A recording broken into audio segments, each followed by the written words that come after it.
Nous acclamons le Seigneur, Dieu Tout-Puissant, Créateur du ciel et de la terre. Oui, il est Dieu, il est vivant, il est précieux pour nous.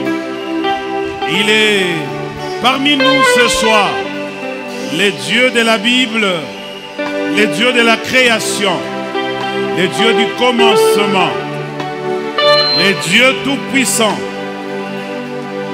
Dieu d'Abraham, d'Isaac et de Jacob. Nous t'acclamons et te célébrons comme roi, parce que nous savons que tu peux nous changer la vie, tu peux nous bénir ce soir.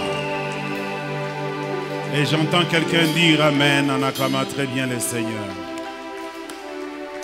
Merci, que Dieu nous bénisse. Merci aussi à nos bien-aimés du Prestime. Je vous salue tous dans le nom de Jésus-Christ. Est-ce que quelqu'un est content d'être là ce soir? Bouge ta main si tu es content. Nous, quand on grandissait, on disait salut le Saint-Esprit, salut le Saint-Esprit. Que le Saint-Esprit te bénisse, qui ne te laisse pas oisif, qui ne te laisse pas rentrer le même à la maison ce soir. Alors, j'ai un thème que j'ai intitulé « Comment accélérer les choses ?» ou autrement dit, comment accélérer sa bénédiction. Comment accélérer sa bénédiction. Disons rapidement et puis je vais me parler pendant quelques minutes et nous allons prier pendant quelques minutes aussi. Genèse chapitre 27. Comment est-ce que je peux accélérer ma bénédiction? Est-ce que c'est possible? Oui, c'est possible, tu peux accélérer. Écoute-moi attentivement. Genèse 27. Nous allons lire, je pense, le verset le plus intéressant, c'est le verset 20. Commençons par le verset 19. Jacob répondit à son père, « Je suis Ésaü, ton fils aîné. J'ai fait ce que tu m'as dit.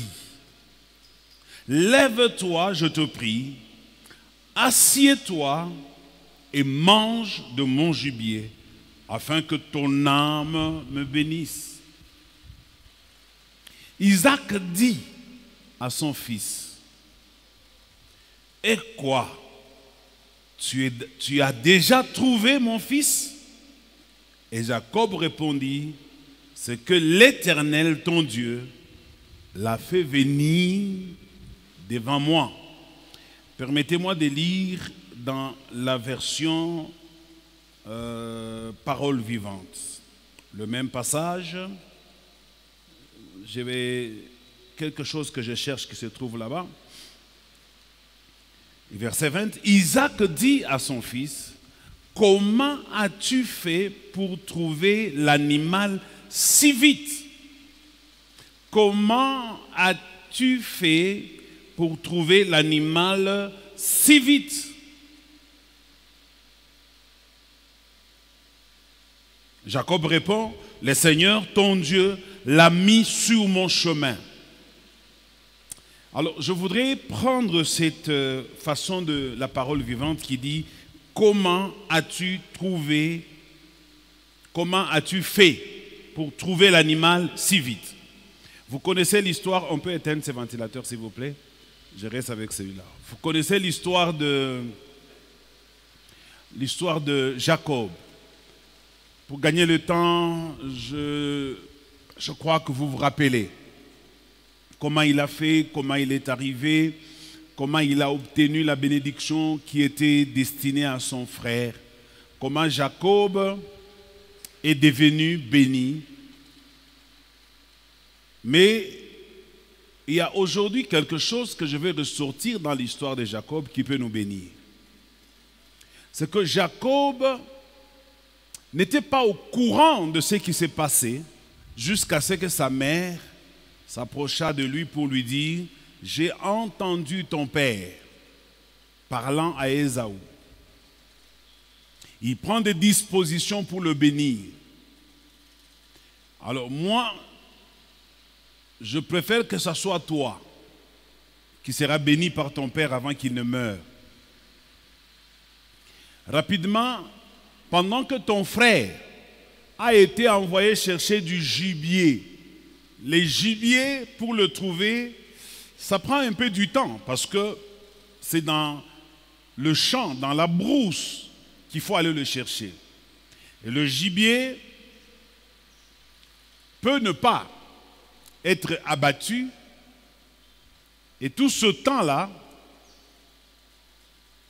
Jacob, sa maman lui a dit, va prendre 2 chevreaux.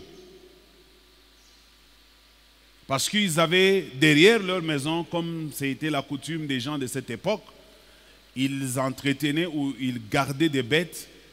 Quel est le terme là? Ils élevaient, voilà.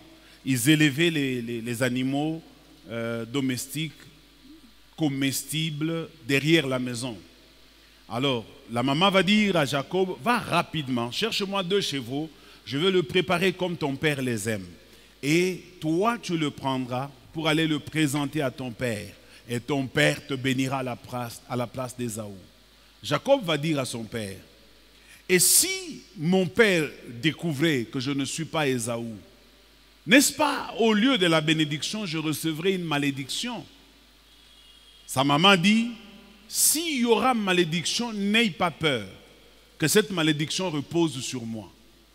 Toi, fais seulement ce que je te dis. Et quand Jacob fait ce que sa maman lui a dit, et il apporta les 2 chevaux, sa maman les cuisine avec des gens qui travaillaient bien entendu chez eux. Sa maman va prendre la peau d'un chevau, il va mettre aux mains de Jacob et au niveau du cou. Et il va lui faire porter les habits d'Ésaü. Comme les habits d'Ésaü sentaient l'odeur d'Ésaü, et Jacob porte les habits d'Ésaü avec la peau d'animal aux mains et au cou. Maintenant, quand il s'approche avec la nourriture auprès de son père entend la voix, c'était la voix de Jacob. Il dit, la voix, c'est la voix de Jacob. Avance un peu pour que je te touche, afin que je sache si c'est toi, Ésaü, mon fils aîné. Et Jacob, tout tremblant, va avancer.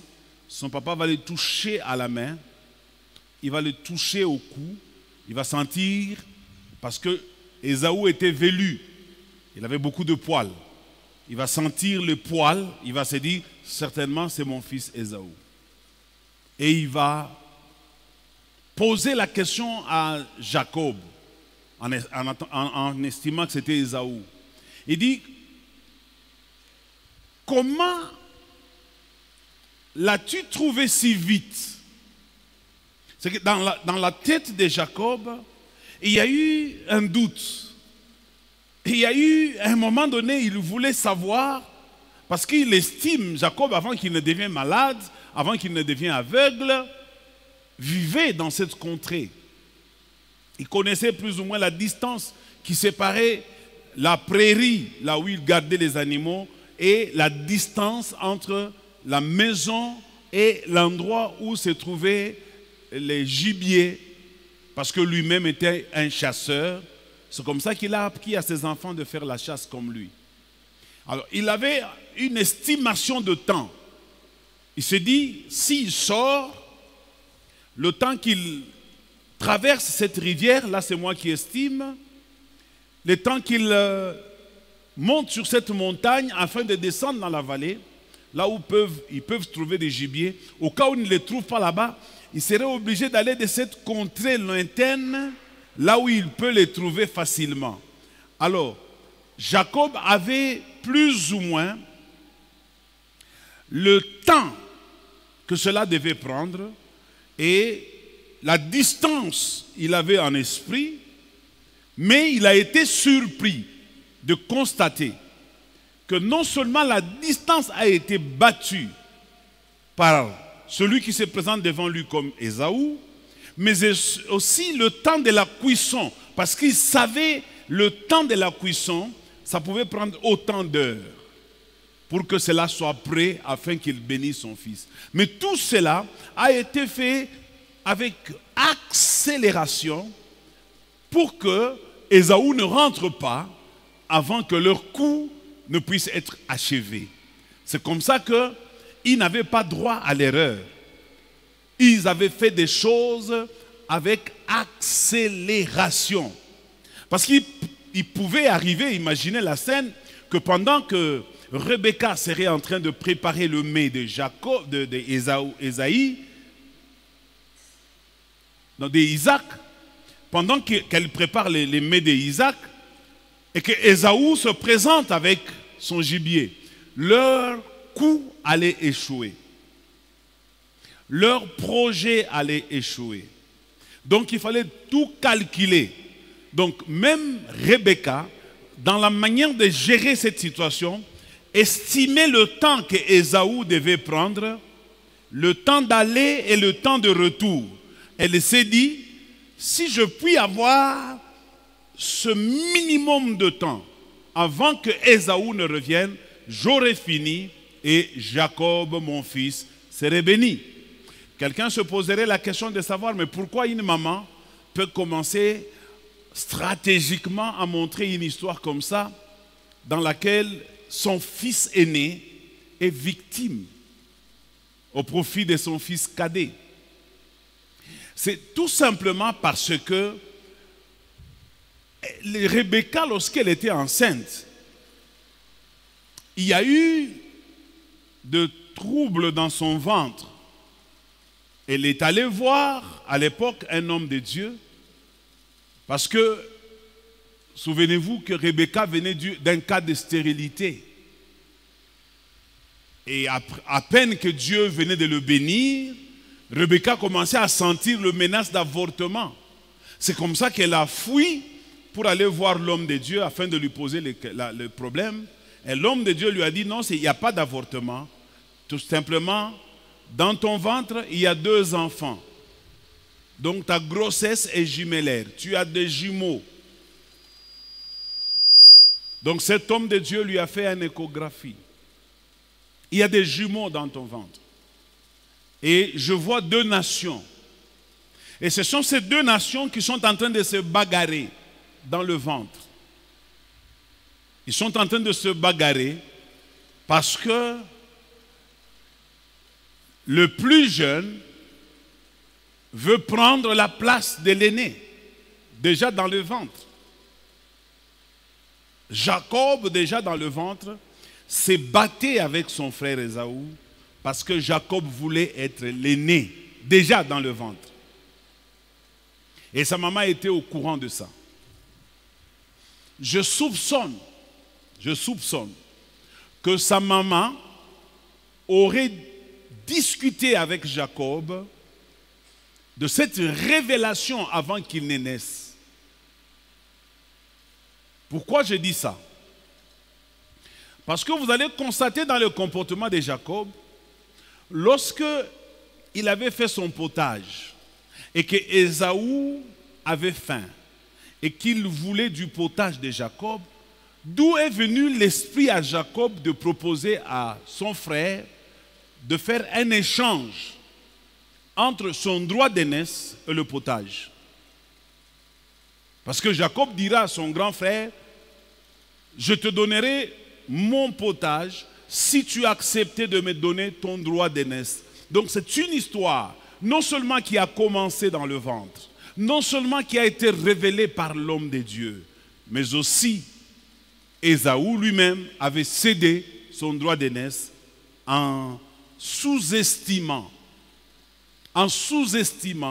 l'opération qui était en train de se faire. Église, écoutez-moi bien.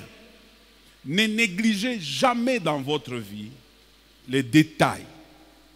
Les détails quand vous êtes avec des gens. Des détails quand vous écoutez les gens parler. Des détails de votre vie. Ne les négligez pas. Le diable travaille dans les détails. Le diable nous ramasse dans les détails. Le diable nous piège dans les détails. Ésaü a été piégé dans le détail. Un petit détail qui, même si moi j'étais à sa place, je banaliserais cela. Je me dirais à quoi, comme il a dit d'ailleurs, à quoi me servirait le droit d'aînesse? Donne-moi le potage, moi j'ai faim, je vais manger. Parce que pour lui, est-ce que tu peux changer le fait que je sois plus grand que toi? Je suis ton grand frère, je le resterai. Mais il n'était pas question de grand frère. Il était question de droit d'aînesse. C'est différent. Grand frère, tu vas le rester, tu vas le demeurer. Mais les droits d'aînesse, c'est-à-dire que je deviens celui qui peut réclamer le droit d'être l'aîné. Ça peut changer. Même dans la Bible, dans d'autres histoires, nous avons vu le droit d'aînesse. Joseph. Joseph, c'était l'avant-dernier de la famille de Jacob. Mais Joseph est devenu l'aîné de cette famille. Parce que la manière que Dieu l'a utilisé, Joseph est devenu, et il a été élevé au rang de père par Jacob. Je ne vais pas beaucoup m'attarder là-bas, mais je vous explique si vous voulez savoir. Lorsque Joseph rencontre son père en Égypte, alors que son père le croyait mort, son père, regardez, vous allez trouver que Joseph, parmi les 12 enfants de Jacob, n'a pas été bénéficiaire d'une récompense ou d'une répartition de bénédiction. Jacob a prié pour tous ses enfants, sauf Joseph. Jacob n'a jamais prié pour Joseph. Parce que Joseph était élevé au rang de père. Comme il est devenu père, ce sont les fils de Jacob qui remplaçaient, plutôt les fils de Joseph qui remplaçaient Joseph à la place du 11e fils de Jacob. Donc quelqu'un peut être élevé par Dieu au rang de père, quelqu'un peut être élevé par Dieu au rang de fils aîné, même s'il n'est pas l'aîné de la famille. Tu me donnes un bon amen? Si tu me donnes un bon amen, que Dieu t'élève, même si tu n'es pas l'aîné de la famille, mais que tu deviens l'aîné de ta famille, c'est possible. Vous n'avez jamais vu quelqu'un, il n'est pas aîné, mais tout le monde vient vers lui pour trouver des solutions. Et c'est lui qui tranche tous les problèmes de la famille comme si c'était lui l'aîné. Même l'aîné de la famille vient vers lui en s'inclinant pour attendre que lui décide. Que cela t'arrive au nom de Jésus-Christ. Même si tu es aîné, que Dieu confirme ton droit d'aînesse au nom de Jésus-Christ. Ne permets pas que ton petit frère puisse te supplanter. Un jour, je discute avec quelqu'un. Pendant qu'on discutait, je parle de mon petit frère. Vous savez, mon petit frère, bon, avant que cette personne m'explique, je ne le comprenais pas. Chaque fois, on dirait, je ne comprends pas. Il travaille. D'ailleurs, mon petit frère, il a 3 revenus. 3. Il travaille, on le paye. Il a un autre travail où il ne va pas, mais on le paye. Et il a aussi l'argent de mon père qu'on donne chaque mois pour avoir joué la Coupe du Monde que le gouvernement donne. Il a ça. S'il réunit ça, il a beaucoup d'argent, plus de $1000. Mais il a toujours besoin de venir me voir. Quand il y a match de football, c'est moi qui dois payer son billet de football. Quand il a besoin de carburant, c'est moi qui dois acheter son carburant. Quand il doit... Tous ces besoins-là, il vient toujours vers moi. À un moment donné, je commençais, sans le lui dire, je commençais à me plaindre. Je dis, mais ce petit ici me prend pour qui? Lui aussi, il a l'argent, non? Mais cet homme m'a révélé quelque chose. Il m'a dit, pasteur, c'est parce que tu n'as pas l'occasion d'avoir un grand frère. Si tu as un grand frère, tu auras comme l'impression qu'il faut qu'il te prenne en charge. Même si tu sens que tu peux résoudre certains problèmes par toi-même, mais tu auras toujours un sentiment d'aller vers lui. C'est ton grand frère. Surtout quand les parents ne sont pas là. Tu deviens son père. Donc même si lui, il en a, il a toujours besoin de venir auprès de toi parce que tu es non seulement son grand frère, tu es devenu aussi son père. Quelqu'un me donne un bon amen? Que Dieu t'accorde aussi cette faveur au nom de Jésus-Christ. Et quand j'ai compris ça, J'ai arrêté de me tourmenter au sujet de mon frère. J'ai compris tout, que je suis son grand frère. Un grand frère, c'est celui quand le petit frère vient, il trouve des solutions. Si tu veux être grand frère dans la famille, trouve des solutions aux problèmes des petits frères. Un grand frère ne va pas se plaindre et pleurer. J'ai un cousin, il est plus âgé que moi. Ce cousin-là, je commençais à le prendre en charge depuis qu'on était à l'université. Depuis l'université, je payais pour lui les études. Jusqu'à aujourd'hui, il doit avoir même 15 enfants. Dernièrement, il m'a appelé au téléphone pour me demander de l'argent. J'entends un bébé qui pleure. Je dis, mais vieux, toi tu continues à mettre au monde. Et vous savez la réponse qu'il m'a donnée. Et c'est quoi le problème? Je dis, mais à ton âge, tu as des enfants qui mettent aussi au monde. Arrête, non? Il me dit, ah, toi c'est parce que tu es pasteur. Je crois que si tu n'étais pas pasteur, tu n'aurais pas aussi continué à mettre au monde. Je dis, non, mais est-ce que le pastorat m'empêche de mettre au monde? C'est la responsabilité. Je me dis, bon, ça suffit, je dois arrêter. C'est ça être un responsable, quelqu'un me donnait. On a beaucoup discuté avec lui, ah, laisse-moi. Dieu avait dit remplissez la terre. Je dis, est-ce que c'est toi qui dois remplir la terre? Quelqu'un me donne un bon amen. Parce qu'il y a des gens qui réfléchissent comme ça. Est-ce que si Dieu a dit remplissez la terre, c'est un ordre qui t'a donné à toi seul? C'est que nous avons kaloko na weka pour kaloko, nous avons rempli. On a tout à fait.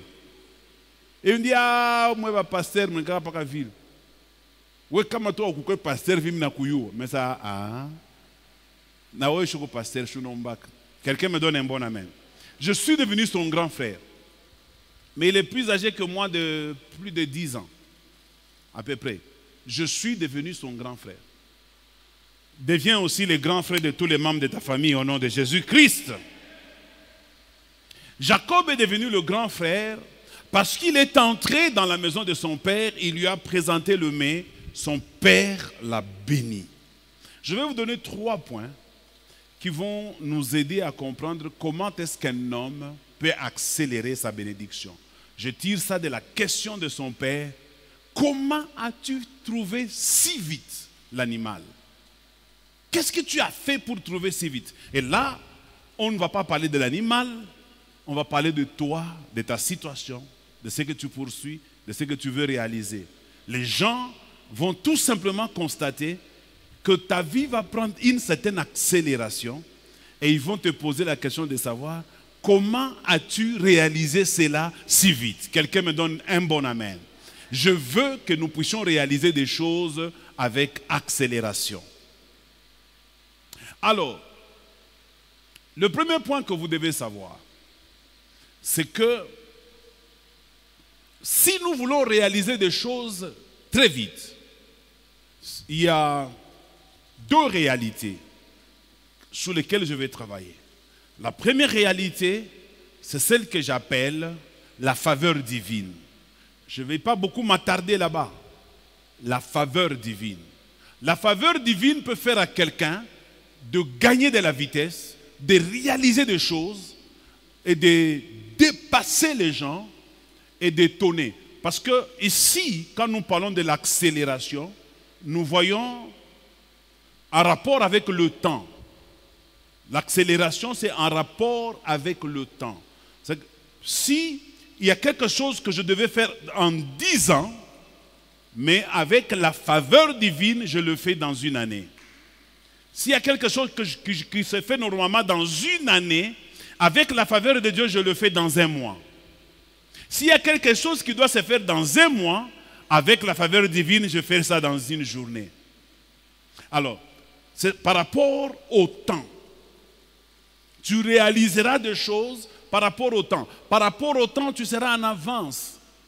Par rapport au temps, tu feras des choses qui étonneront le monde. Mais comment est-ce qu'on y arrive? Premièrement, c'est par la faveur divine. Quand Dieu lui-même, dans sa souveraineté, décide de te faire une faveur. Et là, tu n'as rien à jouer comme rôle. C'est dans sa souveraineté. Et c'est comme ça que je dis à quelqu'un, si Dieu, dans sa souveraineté, veut te faire rattraper le retard perdu, tu rajeuniras. Tu redeviendras plus jeune que tu l'es maintenant. Je te le dis, crois-moi. J'ai déjà vu des gens, quand on le regardait, ils ressemblaient à des vieillards. Mais quand Dieu a décidé de faire sa faveur sur ces personnes-là, ces personnes ont rajeuni de 10 ans. Qu'il en soit ton cas dans le nom de Jésus. Afin que Dieu te visite par sa faveur et que tu rajeunisses de 10 ans au nom de Jésus-Christ. Est-ce que quelqu'un m'entend? Aïe, aïe, aïe, aïe. Je vais vous parler maintenant de 3 points qui peuvent faire, en dehors de la faveur, comment est-ce que je peux, moi, faire pour accélérer les choses afin que les gens soient étonnés de voir comment est-ce que je puis faire ça très vite, comme Jacob a pu faire ça très vite. Il a battu le record de temps. Il a perturbé son père.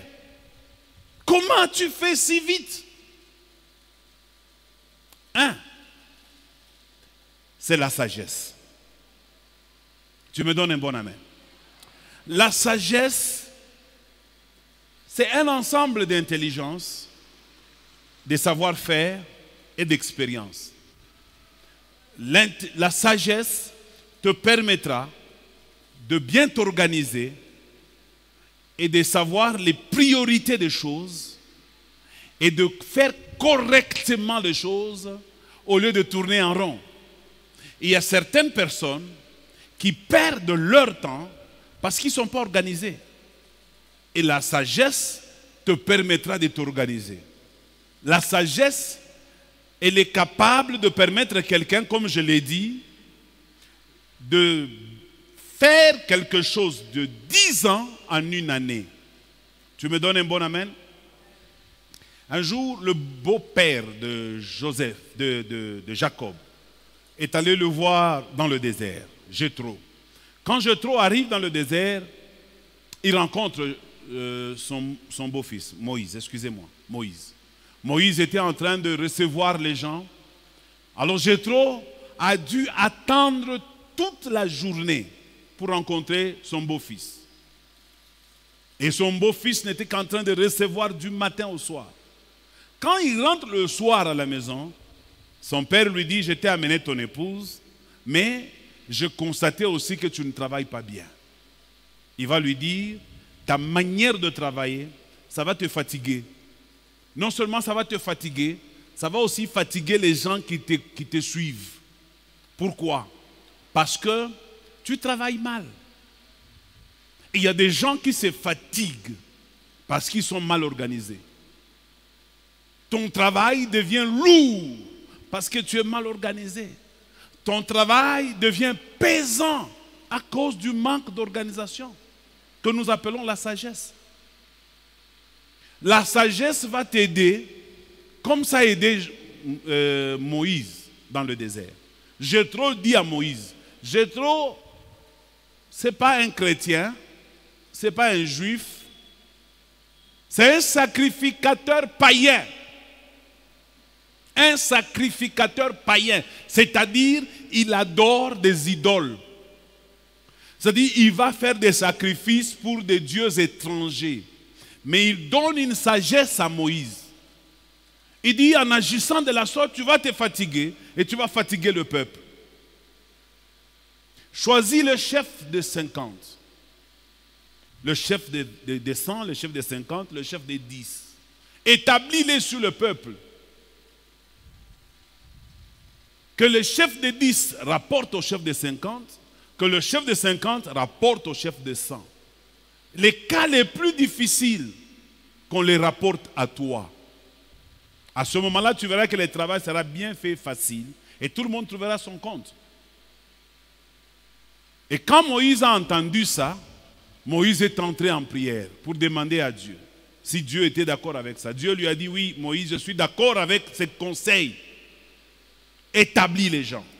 Et c'est comme ça que Moïse va établir les chefs de 100, les chefs de 50 qu'il va choisir parmi le peuple. Et Dieu a accepté de prendre de l'esprit qui était sur Moïse, de les donner aux chefs de 100, aux chefs de 50 et aux chefs de 10. L'organisation, la sagesse.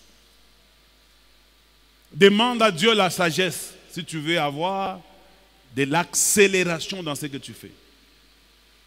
C'est la sagesse qui fait que vous allez trouver que quelqu'un, il fait quelque chose, tu fais aussi la même chose, mais vous avez deux résultats.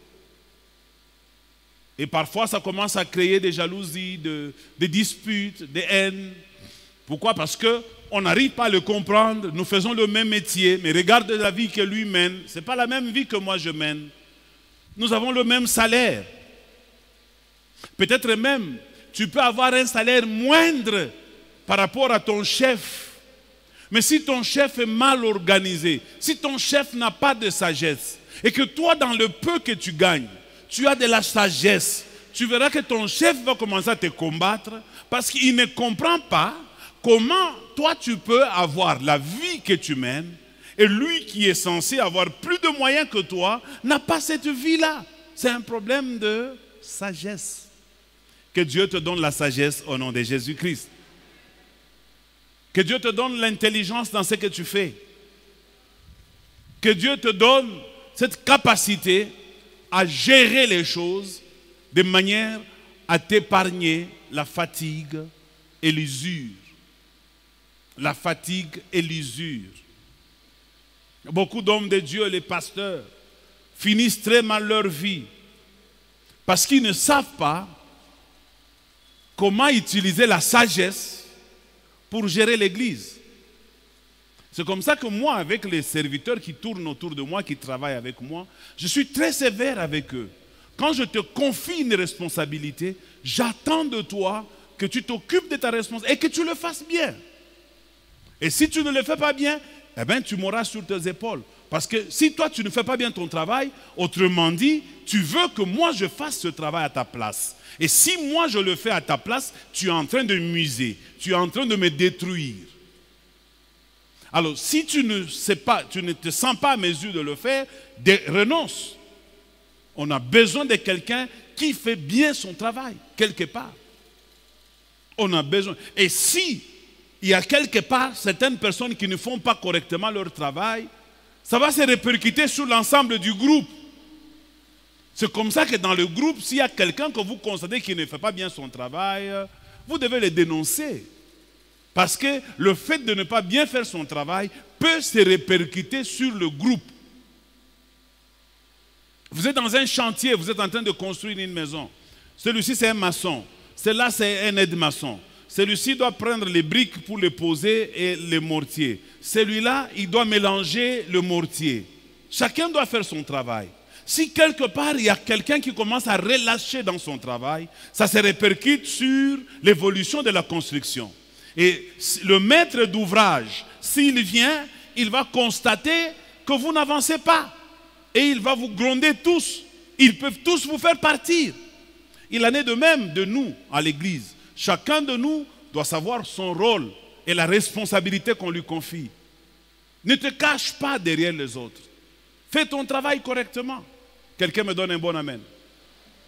Est-ce que tu peux donner un amen plus que ça? Évitons de nous retrouver dans l'église avec très peu de gens qui travaillent et les autres ne font que observer et parler. Et si une église est comme ça, cette église n'aura pas d'avenir. Tout le monde doit mettre la main à la pâte. Tout le monde doit travailler. Tu as une petite entreprise que tu gères. Sois sûr que tout le monde travaille. Ne permets pas qu'il y ait d'autres personnes qui laissent la charge sur le dos des autres. Ça, c'est la sagesse qui nous permettra de réaliser vite notre ouvrage, qui nous permettra de prendre l'accélération dans le travail que nous faisons. Ça demande de l'organisation, de l'intelligence. Quelqu'un a compris ce que j'ai dit? Deuxième point, qui peut aussi nous aider à avoir de l'accélération, c'est un point que vous connaissez, parfois que vous négligez, mais qui est très important, je vais vous le démontrer ce soir.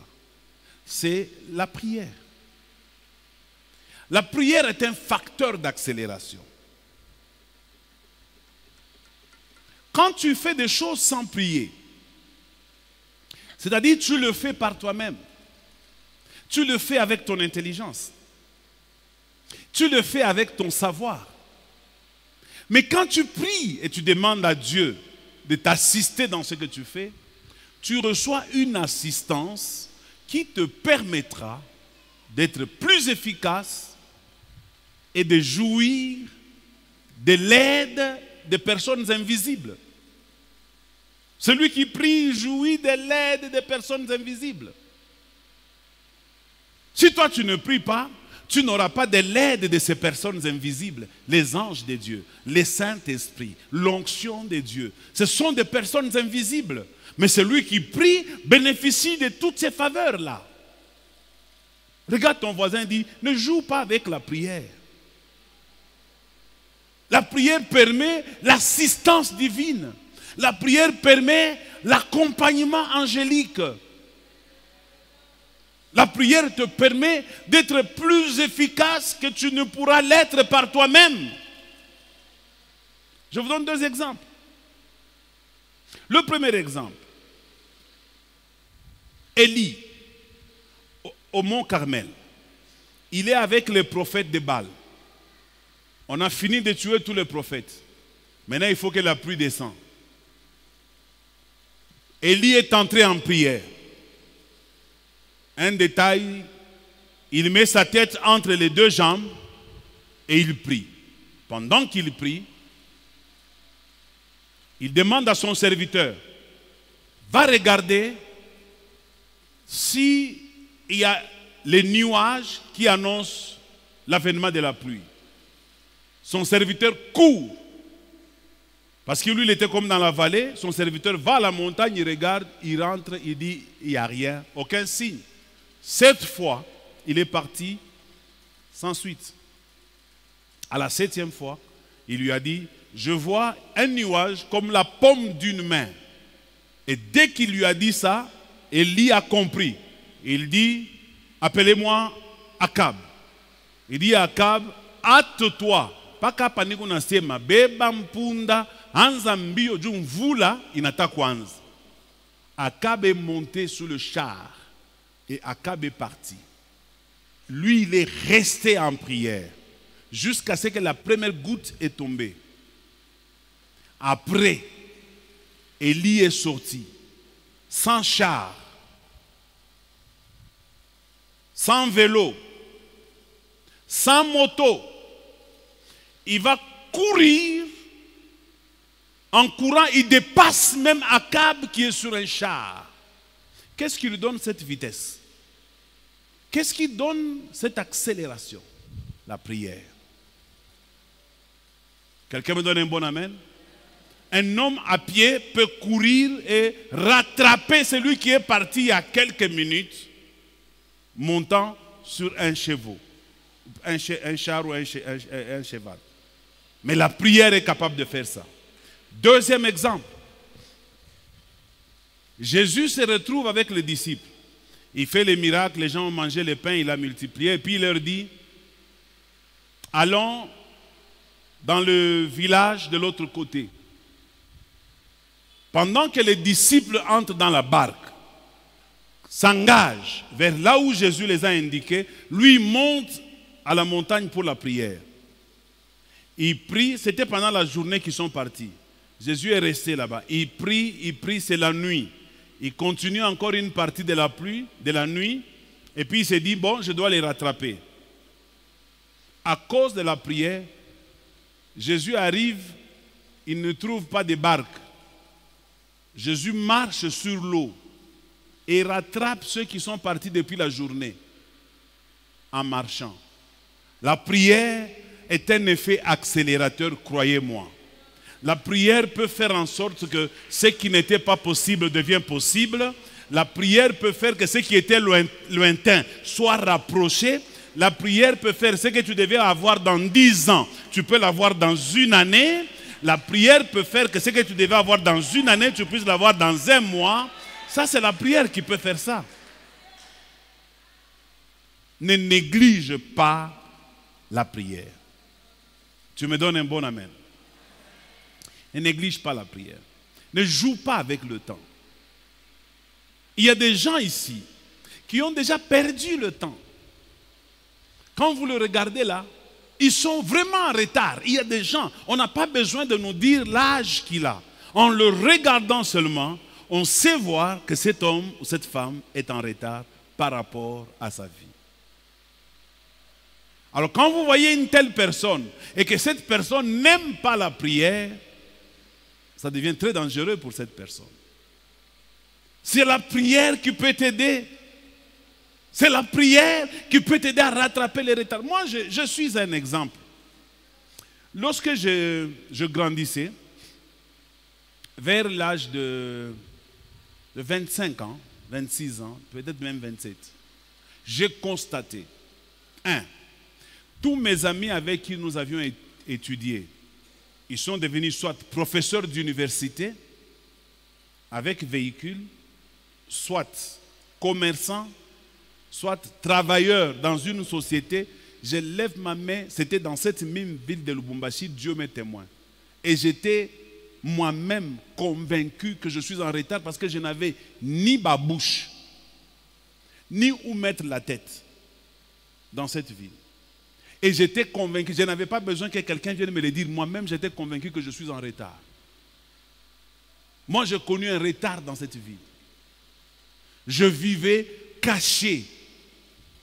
Je ne voulais pas que les gens viennent me voir là où je vivais.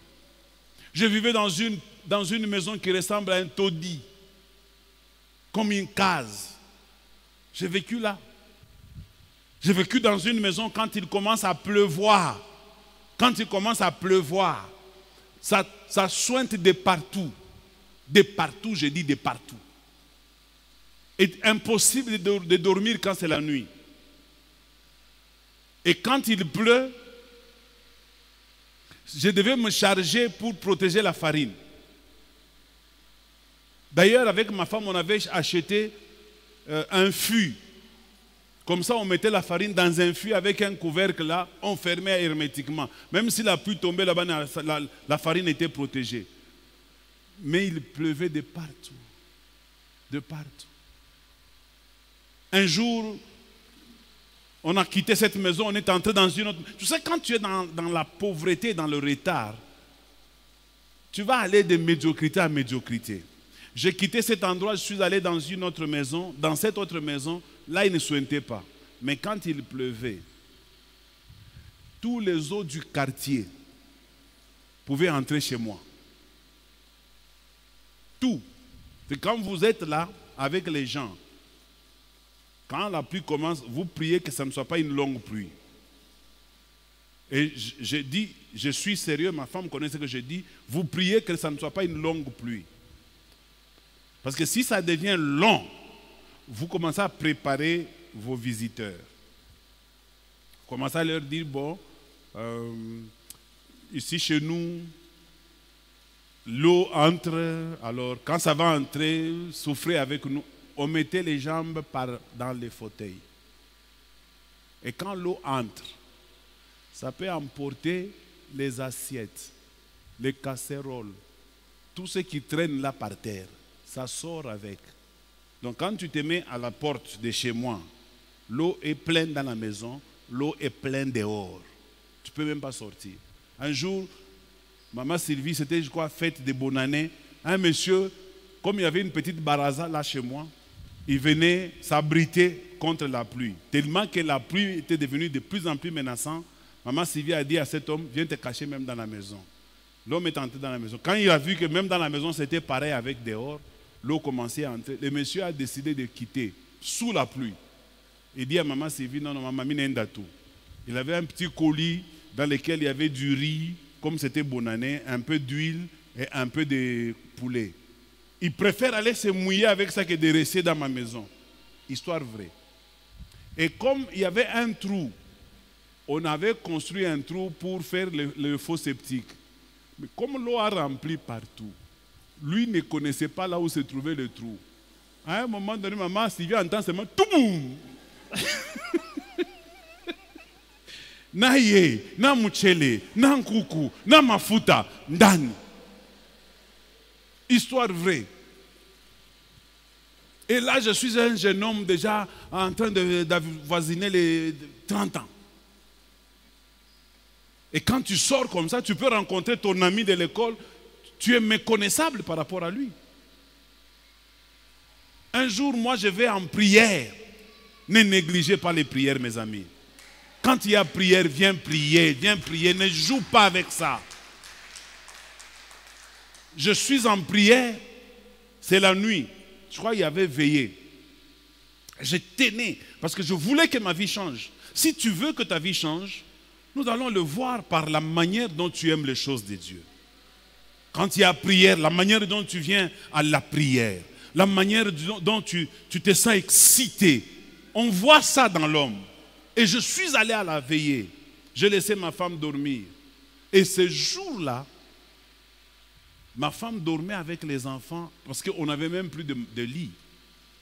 On mettait la mousse par terre. Je n'invente pas pour arranger mon témoignage. Mousse par terre. On avait une mousse comme ça, par terre. Et maman Sylvie dormait avec les enfants. Il y avait un enfant qui était bébé, je crois que c'était Rachel ou Saint-Yves, je ne sais plus. Pendant qu'elle dort là, maman Sylvie, l'eau est déjà entrée dans la maison et n'est pas au courant. Donc l'eau les a déjà submergés. Histoire vraie. Submergés. Maintenant, elle sent de l'eau tout autour. Elle pense que c'est l'enfant qui a fait pipi. Elle commence à chercher comment... Et puis elle se rend compte que non. Elle est dans l'eau. Elle se réveille. Et quand elle s'est débrouillée là-bas pour que... Mais quand je reviens le matin, elle a déjà rangé, elle a déjà nettoyé, la pluie déjà terminée. Elle me raconte ça. Je viens d'une retraite, d'une veillée plutôt. Je sens dans mon cœur. Dis Seigneur, une colère me monte. Dis Seigneur, jusqu'à quand cette situation? Jusqu'à quand, Éternel? Jusqu'où serais-je humilié par Satan? Comment est-ce que je vais finir avec ce problème? Que dois-je faire, Seigneur? Je prends 2 jours de jeûne. Je dis, Seigneur, ces 2 jours de jeûne, si tu vas me tuer, tue-moi dans cette prière. Mais si je sors vivant, ma vie doit changer. Il faut qu'à un moment donné que quelqu'un prenne une décision de faire changer sa vie. Quelqu'un me donne un bon amen. La prière peut amener une accélération. Et puis mes amis, non, aujourd'hui, tous ceux-là qui m'avaient dépassé, tous ceux-là, aucun d'eux ne me dépasse aujourd'hui. Aucun. Quand je dis aucun, c'est aucun. Tous. Ceux-là que j'admirais, ceux-là que je regardais, ceux-là que je pensais qu'il y avait un jour Mouanabarik, aucun d'eux ne me dépasse aujourd'hui. Aucun. Qu'est-ce qui a fait ça? La prière. Je suis un homme de prière. J'aime la prière. Aime la prière, mon frère. La prière te donnera de l'accélération. La prière fera en sorte que tu récupères rapidement. La prière. Ne joue pas avec ça. La dernière chose, le 3e point, qui peut changer, qui peut accélérer les choses dans la vie de quelqu'un. Ça, je constate que de plus en plus, à Bread of Life, nous ne sommes plus très sensibles à cela. Mais pourtant, cela peut changer la vie de beaucoup de gens. Ce sont les déclarations prophétiques. Déclarations prophétiques. Il y a une différence entre une prophétie et une déclaration prophétique. Une prophétie, c'est quelqu'un qui reçoit un message de la part de Dieu et qui l'annonce. Mais une déclaration prophétique vient d'un homme qui déclare, soit sur sa propre vie, ou soit sur la vie de quelqu'un. Et généralement, cet homme, soit il est ton supérieur, soit il est ton père. Déclaration prophétique. Jacob a fait ses déclarations prophétiques sur ses enfants. Ce n'était pas des prophéties. Il a déclaré sur ses enfants. Quand il dit Ruben, le premier, tu es mon prémisse. Mais toi, tu es monté sur ma couche. Il n'y a pas Dieu là-dedans. C'est lui, Jacob. Parce qu'il se rappelle que Ruben avait couché avec l'une de ses concubines. C'est d'ailleurs l'une des raisons qui a fait que Ruben a perdu même le droit d'aînesse. Et que Joseph va récupérer ça. Il dit à Lévi, Lévi, toi tu as coulé le sang pendant un moment de paix. Parce que pendant un moment de paix, on ne fait pas couler le sang. À cause de ta colère. Et Lévi a été maudit. Quelqu'un me donne un bon amen. Vous prenez l'histoire de la famine avec Élisée. Il y avait la famine dans la ville. L'ennemi, je crois les Syriens, avaient entouré Israël. Israël ne pouvait pas aller au champ. Parce que pour aller au champ, il fallait passer là où était l'ennemi. Et comme les villes d'autrefois étaient des villes barricadées, c'était clôturé comme l'église et les gens vivaient à l'intérieur. Et il n'y avait qu'une seule sortie. Et comme l'ennemi maîtrisait la sortie, les champs se trouvaient en dehors de la ville. Israël commençait à mourir de faim. Et cette famine a duré jusqu'à ce qu'un jour le roi était fâché. Il dit, appelez-moi Élisée ici. On a amené Élisée devant le roi. Il dit, aujourd'hui je vais couper la tête de ces messieurs. Si je les laisse en vie, je ne serai plus roi ici. Qu'on l'amène. On amène Élisée. Il dit, Élisée, parce qu'il y avait des femmes qui commençaient à manger leurs enfants. Il dit, pourquoi tu crées tout ce problème?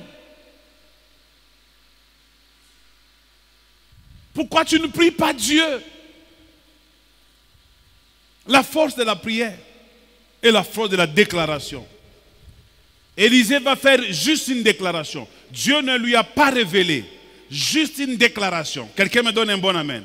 Il dit demain, à la même heure. Lisez la Bible, Dieu ne lui a pas dit ça. Déclaration. Ne joue pas avec une déclaration. Demain, à la même heure, la farine va baisser. Les gens vont manger jusqu'à leur faim. Si on doit comparer avec notre monnaie, on dira un sac de farine reviendra à 10 francs. Demain, à la même heure. Une déclaration prophétique peut confondre toutes les situations économiques et financières. Parce que économiquement et financièrement parlant, cela n'est pas possible. C'est comme ça que l'officier sur qui le roi s'appuyait, avait dit, même si l'Éternel ouvrait les ciels, pareille chose ne pourra pas s'accomplir. Élisée lui a dit, puisque tu as douté, tu verras ces choses, mais tu n'en mangeras pas. Parce qu'économiquement, financièrement, ce n'est pas faisable. Mais comme c'est une déclaration prophétique, la déclaration prophétique peut rendre cela possible dans le nom de Jésus-Christ. Un jour, Josué, en guerre contre les Gabaonites, il dit, soleil, arrête-toi jusqu'à ce que j'aie fini avec les Gabaonites. Parce que la guerre était rude. Les enfants d'Israël commençaient à gagner la guerre et la nuit commençait à venir. Or, la nuit, on ne se bat pas parce qu'on ne voit pas. Alors, il faut éviter qu'on dorme la nuit. Les Gabaonites peuvent se renforcer et redevenir forts le matin. C'est la raison pour laquelle il dit, soleil, arrête-toi. Parce que si la nuit tombe, ces gens vont s'échapper. Arrête-toi pour que j'en finisse avec eux. Et le soleil s'est arrêté. Déclaration prophétique. Déclaration prophétique, quand Élie dit, il n'y aura ni pluie, ni rosée en Israël, sinon à ma parole. sinon à ma parole. Déclaration prophétique. Quand on déclare, saisis cette déclaration. Prends cette déclaration. Dieu lui-même, il a dit, il est derrière la parole de ses serviteurs afin de les accomplir. Dieu honore ses serviteurs. Une déclaration prophétique peut changer la vie. Lorsque Dieu était avec Abraham, lorsqu'Abraham lui a préparé à manger, Dieu dit à Abraham, ce n'était pas une prophétie, c'était une déclaration. L'année prochaine, à la même époque, je reviendrai et Sarah, ta femme, aura un enfant.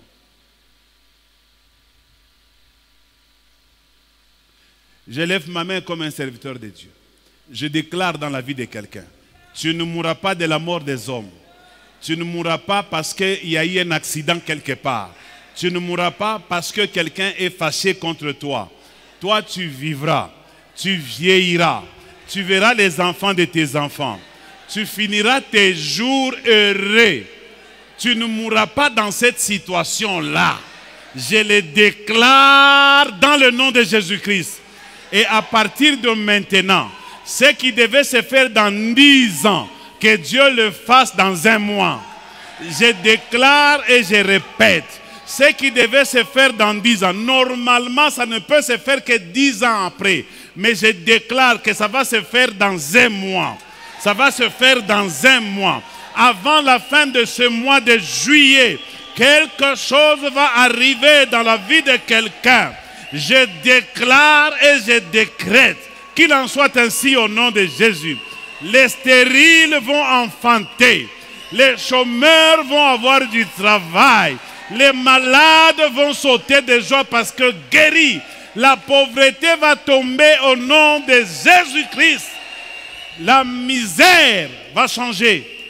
Et tu ne seras plus appelé de ce nom-là. Et tiens-toi debout, acclame le Seigneur.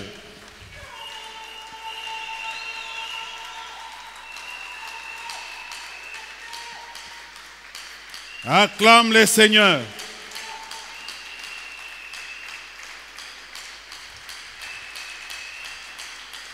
Une intervention n'est intervention que quand ça arrive à temps. Tu me donnes un bon amen? Si une intervention arrive en retard, ce n'est plus une intervention. Est-ce que je peux parler? Si Dieu intervient lorsque c'est trop tard, ce n'est plus une intervention. Il faut que Dieu intervienne dans le temps. Et le temps, c'est maintenant. J'ai dit le temps, c'est maintenant. Il faut que Dieu intervienne maintenant. Il ne va pas intervenir quand tu seras vieux. Si Dieu intervient quand tu es vieux, comment est-ce que tu vas te réjouir?